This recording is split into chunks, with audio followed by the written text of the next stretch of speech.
বাংলাদেশের গৌরবময় স্বাধীনতা এবং সার্বভৌমত্বের প্রতীক হিসেবে বাংলাদেশ সেনাবাহিনী বরাবরই দেশপ্রেম ও সেবার মানুষে জনগণের পাশে থেকেছে। কিন্তু সম্প্রতি ভারতের কিছু স্বার্থান্বেষী গোষ্ঠী বাংলাদেশ সেনাবাহিনীর বিরুদ্ধে মিথ্যা প্রচারণা চালিয়ে বিভ্রান্তি সৃষ্টি করার অপচেষ্টা করছে।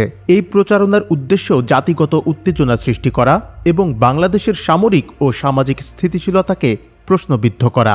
2024 সালের 16 আগস্ট রাঙ্গামাটির সাজেক ভ্যালি ভ্রমণের পথে গারো সম্প্রদায়ের নারী মার্লিনা রেমা তার 7 জন বাঙালি বন্ধুর সঙ্গে বাঘাইহাট এলাকায় পৌঁছালে মাচালং ব্রিজপাড়া এলাকায় 6 জন সশস্ত্র সন্ত্রাসী তাদের গাড়ি থামিয়ে মার্লিনাকে অপহরণের চেষ্টা করে।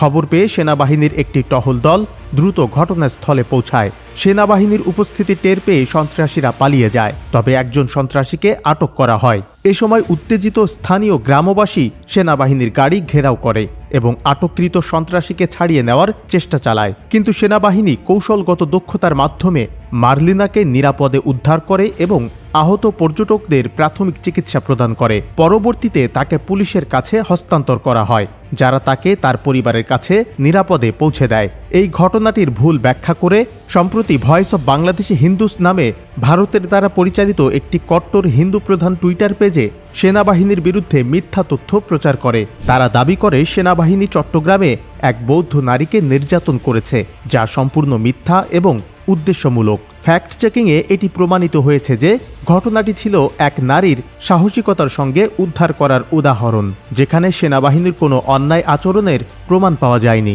বরং তাদের পেশাদারিত্ব ও দক্ষতার কারণে একটি বড় বিপর্যয় এড়ানো সম্ভব হয়েছে। বাংলাদেশ সেনাবাহিনীর সুনাম ক্ষুণ্ণ করতে ভারতের বিভ্রান্তিমূলক প্রচারণার বিরুদ্ধে আমাদের সজাগ এবং ঐক্যবদ্ধ হতে হবে। জনগণকে সচেতন থাকতে হবে যাতে কোনো ষড়যন্ত্র বা প্রোপাগান্ডা সফল না হয়।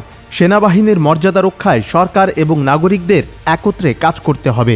ভুয়া তথ্যের প্রতিবাদ জানিয়ে সঠিক প্রমাণ উপস্থাপন করতে হবে। আমাদের ঐক্য এবং সেনাবাহিনীর সাহসিকতা দেশকে এগিয়ে নিয়ে যাবে এবং আমরা সবাই দেশের গর্ব সেনাবাহিনীর পাশে দাঁড়িয়ে বিভ্রান্তিমূলক প্রচারণার বিরুদ্ধে দায়িত্বশীল ভূমিকা পালন করব।